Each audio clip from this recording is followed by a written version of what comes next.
They called it the move nobody saw coming.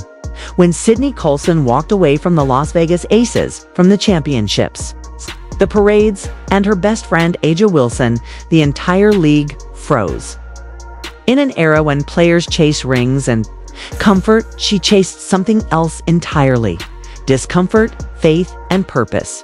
She left behind the banners that hung from Michelob Ultra Arena and stepped straight into uncertainty. Toward a young team many had written off as hopeless, the Indiana Fever. To some, it looked like madness. To her, it felt like a calling.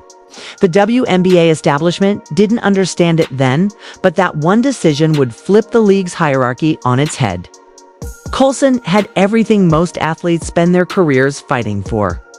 She'd built her legacy inside one of the greatest dynasties in modern basketball, surrounded by stars, adored by fans, and armed with 2 championship rings that glittered like permanent proof of belonging.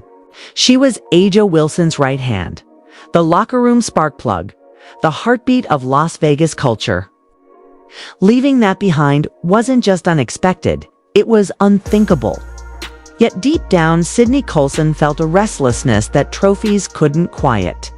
There was a whisper in her soul that said, "You're done being comfortable." The call came quietly that off-season. On the other end of the line were Indiana Fever GM Amber Cox and head coach Stephanie White. No fireworks, no red carpet, just a conversation that felt strangely divine. They weren't selling glamour, they weren't promising rings.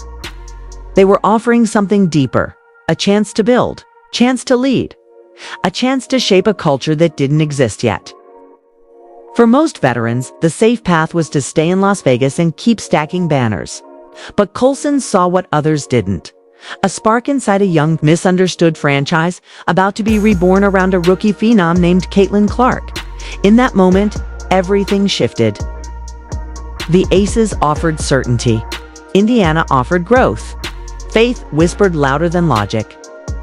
"I could just feel God pushing me toward something uncomfortable," Colson would later say. "I didn't want to do it, but I knew I needed to." She wasn't running from the Aces, she was running toward transformation. When word broke, social media exploded. Analysts called it baffling. Teammates texted her, confused. Fans accused her of betrayal. How could A'ja Wilson's best friend abandon the dynasty she helped build? How could a proven champion choose chaos over comfort? But Colson didn't flinch. She'd made peace with the noise long ago. "There's nothing anyone can say about me that'll hurt my feelings," she laughed in one interview. "You don't know me, and I don't need your validation." What the critics missed was that this wasn't a basketball transaction. It was a spiritual realignment. Sydney Colson wasn't leaving the Aces. She was stepping into her purpose. She'd come to understand that leadership isn't proven when you're surrounded by stars. It's proven when you stand alone and help others rise. That's exactly what Indiana offered. A blank canvas, a young roster searching for direction, and a city desperate to believe again. Amber Cox had targeted Colson for precisely that reason. "We needed a culture setter," Cox said. "Someone who could lead with joy, who could show our young players what winning actually feels like." The Fever didn't just want a veteran presence. They wanted Sydney Colson's energy, the laughter, the faith, the relentless optimism, the same intangible force that once made the Aces unstoppable. Still, Colson knew what she was walking into. The Fever were a punchline in league circles, a team known more for rebuilds than relevance. But that's exactly what made it sacred to her. "Nobody expected me to be on this team," she said. "People had their opinions about this organization. But I knew enough good people here to believe we could change some minds." It was a move soaked in symbolism. The old guard versus the new wave. The Aces represented the WNBA establishment, the era of dominance built by veterans who'd already conquered the mountain. The Fever represented the future, messy, raw, and unpredictable, led by a rookie whose name had already transcended the sport. By joining Indiana, Colson was making a statement. The future deserves a fair chance. That's why when she showed up in Indianapolis for her introductory press conference, she wasn't cautious. She was radiant. Cameras flashed. Reporters shouted questions, and Colson smiled through all of it. "This is nuts," she said, laughing. "But it's special." She spoke about Caitlin Clark not as a celebrity, but as a teammate, recognizing how much pressure the rookie carried. "People are flying from out of state to watch her play," she said. "That's wild. But what matters most is who she is in this locker room." It was the first crack in the wall of WNBA politics. While much of the league had quietly treated Clark like an outsider, a media-made figure who hadn't earned it yet, Colson did the opposite. She embraced her. She saw beyond the hype and into the human being trying to find her place in the storm. That choice, simple yet powerful, shifted everything. For the first time, a respected veteran from the old order stood publicly beside Clark, not above her.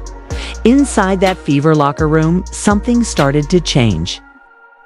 Players who were skeptical softened. The tension that often surrounded Clark in opposing arenas didn't find a home in Indiana. And it started with Colson's example. She cracked jokes. She played music. She reminded everyone that basketball is supposed to be joyful, not political. The outside world, however, wasn't ready for peace. Commentators framed Colson's move as rebellion. Some said she'd turned her back on A'ja Wilson. Others claimed it was about marketing or minutes. But Sydney kept her faith. "When you get older," she explained, "you start running toward the uncomfortable because you know growth lives there." She'd seen dynasties. She'd lifted trophies. But in Indiana, she saw something purer, a young team ready to learn, a city hungry for resurrection, and a rookie who could ignite a movement. It wasn't about points or stats, it was about legacy. What she was building couldn't be measured in rings. It would be measured in culture. That's the secret behind every great team, the invisible glue that binds them when the world doubts them. Colson knew that kind of magic couldn't be bought or traded. It had to be earned daily through shared belief. And so, she became the anchor of that belief. When the Fever stumbled early, she was the one cracking jokes in film sessions. When critics piled on, she was the one reminding everyone why they started. What made her leadership special wasn't her resume. It was her humanity. She treated rookies like equals, listened more than she spoke, and used humor as medicine. In a sport often obsessed with seriousness, Colson's laughter became revolutionary. She showed that joy and discipline can coexist, that faith and fire can share the same space. By mid-season, the tone around Indiana began to change. What was once a rebuilding team now had identity. Fearless, funny, faithful. The Fever weren't just playing basketball. They were rediscovering their soul. And at the center of it all was Sydney Colson, the woman who chose discomfort over comfort and changed everything because of it. Her leap of faith wasn't just personal, it was prophetic.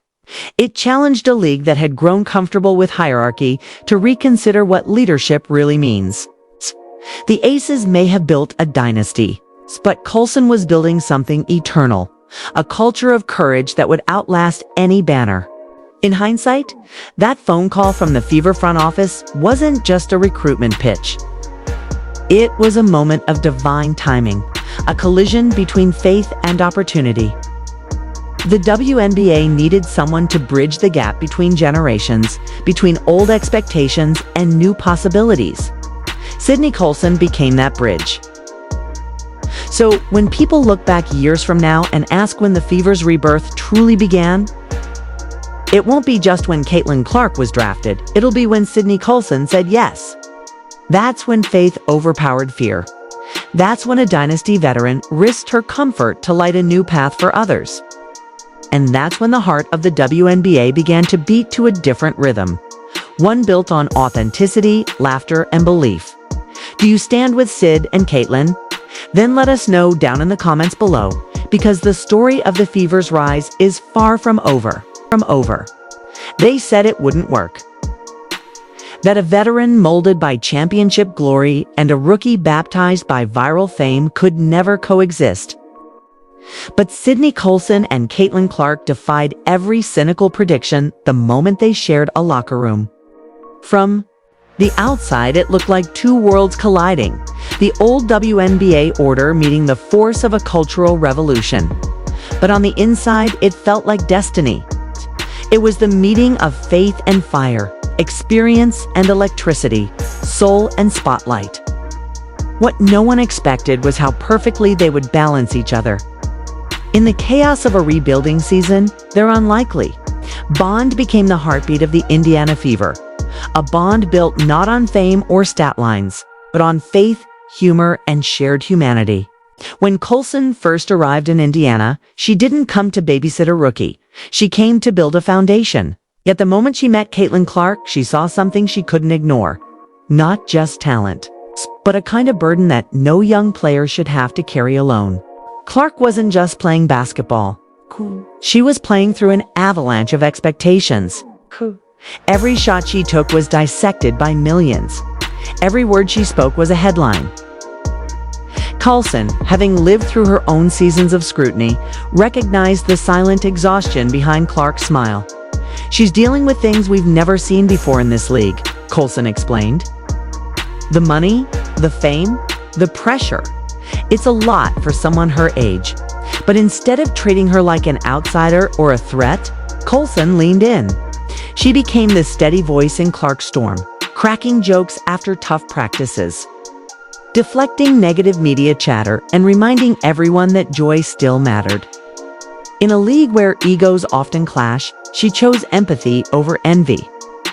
And for Caitlin Clark, that changed everything. For the first time since her record-shattering college run, she wasn't being worshipped or judged, she was simply being understood. Colson didn't need to tell her how to shoot. She needed to teach her how to breathe again. She showed me what leadership looks like when you're not the loudest in the room, Clark would later admit. She just listens, then finds a way to make you laugh when you need it most. It wasn't just mentorship, it was protection. Because the truth is, Clark didn't enter a neutral league. She entered a battlefield of perception. Some veterans resented her fame, others feared what she represented. The spotlight on her threatened to reshape everything: salaries, media coverage, fan demographics. But Colson wasn't afraid of the change. She embraced it. She saw Clark's arrival not as a threat to tradition, but as an answer to prayer.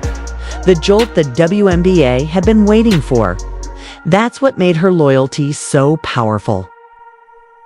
When others whispered about Clark behind closed doors, Colson silenced it with humor and heart. "She's a game changer," she'd say unapologetically. Not just for this team, for the whole league. It was a bold statement coming from a two-time champion, and it mattered. Her public support forced others to look at Clark differently, not as an outsider invading the W, but as a young woman carrying it into a new era. But then, adversity came crashing down. Mid-season, when Clark went down with injury, the world seemed to stop. The Fever's momentum, their chemistry, their entire identity all suddenly in jeopardy. The headlines were brutal. Clock out indefinitely. Indiana Fever dreams crushed. The rookie phenomenon silenced. But inside that locker room, Colson refused to let despair take over. She saw the injury not as a tragedy, but as a test, one that could forge Clark into a true leader. "You don't get to take this time off," Colson told her. "You might not be on the floor, but you can still lead." 'Twas tough love wrapped in wisdom. Colson knew from experience that the hardest seasons were the ones that shaped you the most. She reminded Clark daily to use her voice too. Stay engaged in practices, to talk to teammates, to observe the game from a different lens. "Don't waste this," she said. "Even when you're sidelined, you can grow." That mindset became the Fever's lifeline. What could have been a season of collapse transformed into a season of connection. With Clark cheering from the sidelines and Colson orchestrating the energy from the bench, the Fever found new purpose. The injured players still showed up to every practice, still lent their voices, still joked through the pain. "We made it a point to stay present," Colson said. "Even when we weren't able-bodied, we were still part of the heartbeat." Her approach wasn't conventional, it was cultural. Humor became therapy, faith became fuel. The team started embracing the adversity instead of fearing it. And Colson, even after tearing her own ACL, continued to lead through laughter. "What else can you do?" she said, smiling through her rehab brace. "You either cry or you crack jokes. We chose to laugh." That philosophy became contagious. You could feel the shift. Practices got louder. Bus rides got funnier. The pressure started melting into purpose. When one player broke down over the losses, Colson made her laugh within seconds. When the media doubted their future, she turned it into motivation. The Fever weren't winning every game, but they were winning something far more important: belief. That's what people outside the locker room never understood. The real revolution happening in Indiana wasn't about jump shots or box scores. It was about emotional resilience. Colson taught a generation of players that leadership isn't only what you do when the cameras are on. It's what you whisper when nobody's watching. She showed them that strength can look like vulnerability, that healing can coexist with humor, and that faith isn't the absence of fear, it's walking straight through it. Through it all, Caitlin Clark evolved right alongside her mentor. She learned patience, perspective, and poise. The girl who once carried the weight of the entire WNBA spotlight started rediscovering joy. You could see it in her smile on the bench, in her laughter during team warm-ups, in the way she hugged teammates after tough losses. Colson had helped her strip away the noise and remember why she fell in love with the game in the first place. And that's what made the Fever's journey so different. They weren't just rebuilding a roster, they were rebuilding an identity. The old WNBA guard said Indiana was a lost cause. Colson and Clark proved them wrong. Even without their stars at full strength, the team built something sacred, a bond too deep for stat sheets to measure. By season's end, that connection showed on the court. The Fever played freer, bolder, and with a swagger no one saw coming. They won the Commissioner's Cup championship, defying every expectation. For a team that had been laughed at just months earlier, it felt like resurrection. "We did something really special," Colson said. "To have gone through all that and still be smiling, that's the win." The magic wasn't in their record. It was in their resilience. And at the center of that miracle were two women who shouldn't have worked together but did. The veteran who chose faith and the prodigy who carried fire. Together, they proved that leadership isn't passed down through hierarchy, it's built through heart. Their story became the new blueprint for the WNBA's future, one built not on rivalry, but on respect. Colson's mentorship gave Clark the grounding she needed to handle superstardom with grace. And Clark's fire reminded Colson why she fell in love with the grind again. It was mutual transformation, the kind of partnership that rewrites legacies. So when the cameras captured Colson and Clark laughing courtside, you weren't just seeing teammates, you were seeing a movement. The old and the new, side by side, showing the world what growth looks like. Because in a league, too often divided by narratives and politics, they chose unity. And that choice, that powerful, quiet choice, may end up defining the next era of the WNBA. Do you stand with Sid and Caitlin? Let us know down in the comments below. Because if faith and fire could coexist in Indiana, maybe there's hope for the rest of the league too. When the cameras stopped rolling after practice, Sydney Colson's work was only just beginning. While most players iced their knees and scrolled through social media, Colson was out rewriting what it meant to be a professional athlete in 2025. She wasn't just a player. Anymore, she was a storyteller, a comedian, a brand, a mentor, and a living bridge between the old WNBA and its viral new era. The same humor that made her the heart of the Indiana Fever locker room was suddenly captivating millions across America, from the hardwood to Hollywood. Sydney Colson had become the face of authenticity, a player who turned laughter into leadership and faith into fame. It all started quietly. A few Instagram skits here, a couple of mixed-up moments there. But those clips, raw, funny, and unfiltered, began spreading like wildfire. The WNBA had always struggled with connecting to fans on a personal level. But Colson cracked the code. She didn't try to be perfect. She just tried to be real. Her timing, her wit, her unapologetic sense of humor. It was the kind of content that cut through the noise of highlight reels and talking heads. She wasn't just making people laugh. She was making them feel. Then came the moment that changed everything. Unsupervised with TP. What started as a quirky digital project with her close friend Teresa Plaisance exploded into a cultural phenomenon. The series, filled with chaotic humor, locker room banter, and real-life reflections, went viral far beyond basketball audiences. People who had never watched a WNBA game were suddenly quoting lines from the show. Unsupervised became a gateway drug, pulling in new fans who stayed not just for the jokes, but for the women behind them. Sydney Colson wasn't just entertaining. She was humanizing an entire league.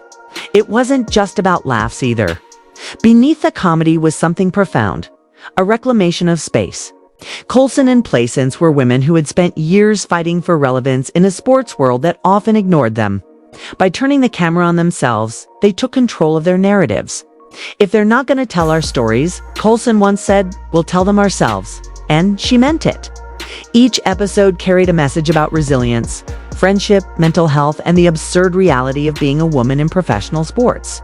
When the show hit streaming platforms, the numbers shocked even league executives. Viewership skyrocketed. Merch sold out overnight. The WNBA's social media accounts leaned into it, posting memes and highlights that felt more like culture than marketing. For the first time, fans were engaging with players as personalities, not just athletes. And at the center of it all was Colson, whose infectious energy became the heartbeat of a new generation of WNBA fandom. The ripple effect reached the Fever locker room too. What Colson built off the court started reflecting back onto it. Her humor broke tension. Her confidence became contagious. When Caitlin Clark was under siege from critics, was Colson's voice in the background cracking jokes, reminding her that the storm would pass. When Alia Boston faced questions about team chemistry, it was Colson who turned the narrative into a laugh and then a lesson. The Fever's brand began to evolve from a struggling franchise into a culture, one rooted in authenticity, joy, and faith. Corporate America took notice. Within months, Colson was fielding calls from brands who wanted that energy, the kind you can't fake. Nike, Google, Gatorade, they all saw in her what the fans did. A once-in-a-generation personality. She starred in commercials that blurred the line between comedy and empowerment, delivering punchlines that carried purpose. One campaign showed her joking about being too broke to retire, before flipping the script into a message about chasing your dreams regardless of status. It wasn't corporate gloss, it was truth wrapped in humor, and people loved it. Meanwhile, her influence started creating ripple effects across the league. Younger players began feeling freer to express themselves, to show personality without fear of backlash. Colson's presence on social media changed the tone of WNBA culture from guarded and defensive to open and self-aware. The memes, the banter, the candid locker room videos all became part of the league's identity. Sydney made it okay to be yourself, one teammate said. She reminded us that joy is strength. The WNBA for decades had struggled to connect with mainstream sports audiences. Analysts argued it was a marketing problem, a visibility problem, a respect problem. But Colson showed it was a humanity problem. Fans didn't just need stats, they needed stories. They needed personalities who felt real, who made them laugh, who reminded them that greatness could coexist with goofiness. And suddenly, through Colson's lens, the league had that. But even as her fame skyrocketed, Colson never lost her grounding. She still showed up early to practice, she still prayed before games. She still cracked jokes with trainers and hugged every staff member in sight. Fame hadn't changed her. It had only magnified who she already was. God doesn't give you a platform to show off, she said in one interview. He gives it to you to serve. that humility became her superpower, the reason fans trusted her, the reason teammates adored her, and the reason brands couldn't get enough of her. Then came the full circle moment, a guest appearance with Caitlin Clark on a late-night talk show. The chemistry between them was electric. Colson's effortless humor balanced Clark's composed charisma. They played off each other like a comedy duo disguised as athletes. Clips from that interview dominated social media for weeks, spawning countless edits and memes. But beneath the jokes, viewers saw something deeper, a veteran passing the torch with love, and a rookie receiving it with gratitude. By this point, Sydney Colson wasn't just a player, she was a movement. The Fever's ticket sales surged. The league's social media engagement tripled. Young fans were showing up to games wearing shirts that read, "Faith, Fire, Funny." The culture had shifted. And the epicenter of that shift was a woman who wasn't afraid to laugh through pain, to lead through humor, and to love through chaos. But it wasn't all smooth sailing. Fame brought new scrutiny. Critics began questioning whether her media ventures were distracting from basketball. Pundits accused her of prioritizing entertainment over competition. Colson, however, handled it like she handled everything with grace and wit. "If laughing is a distraction, then maybe more teams should try it," she quipped during a post-game press conference. The room erupted in laughter. Even her skeptics couldn't deny it. She was winning on her terms. And those terms were changing the WNBA for years.